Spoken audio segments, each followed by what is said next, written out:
Nice anlama, sen ihtiyarsan mı olsa gençsin? Dene düşme insanların arasında. Eğer herkesi gülerseydi ya da bakmarsaydı sana, o zaman sen ta gençsin, insanlar düşünecek, yani sen kalkacaksın da gideceksin.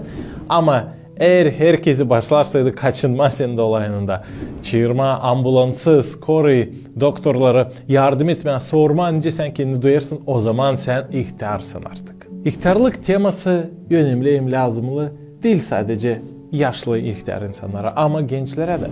Mark Tully Ciceron söyledi, hani ihtiyarlığın temeli gençlik. Bizim ihtiyarlığımız olacak öyle, nice bizim gençliğimiz.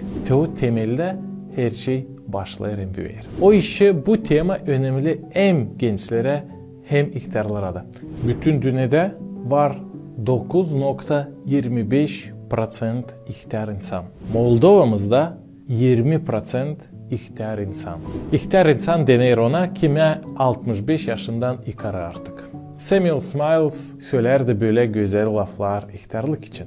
O derdi ihtiyarlık onca bir güzel çiçek, kimin en güzel yaprakları açılır ihtiyarlıkta.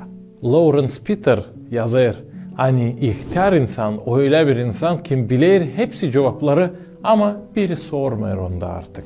Türlü bakışlar var ihtiyarlığa. Kimse sevinir bu yaşlara, kimse kahırlanır, kimse duyar hani ölüm yaklaşır da kahıra düşer. Kimse sevinir torunlarına, nukalarına. Biblia'da mezmurlar, Psalom kağıdında yazılı. Allah'ım bırakma beni, benim ihtiyarlığımda.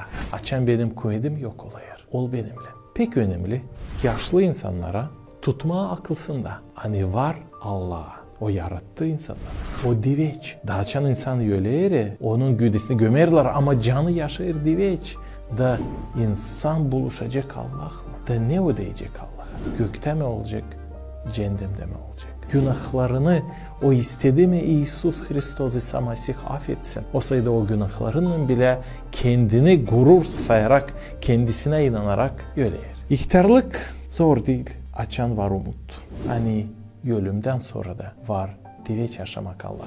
Biblia söyler hani insanlar hem gençler saygı göstersinler hem seslesinler ihtiyar yaşlı insanlara. 5. kanon Biblia'da böyle.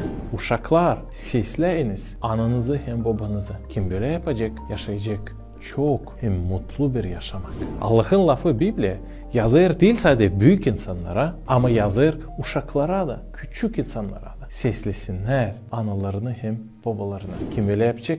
Bereketli olacak. Şimdiki zaman açan teknolojiye gider ileri de yaşlı insanlar pek anlamıyorlar interneti, kompüteri, bu modern dünyayı pek anlamıyorlar da gençler hem yaşlı insanlar ayrıldılar, koparlandılar.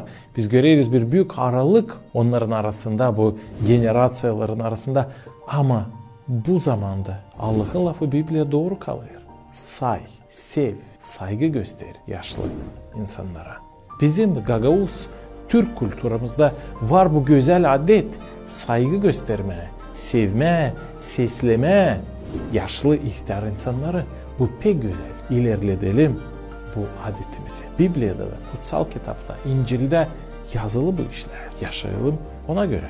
Hem de en önemlisini tutalım aklımızda. Allah'ı sever, ihtiyar insanları da, genç insanları da. Kal sağlıcakla.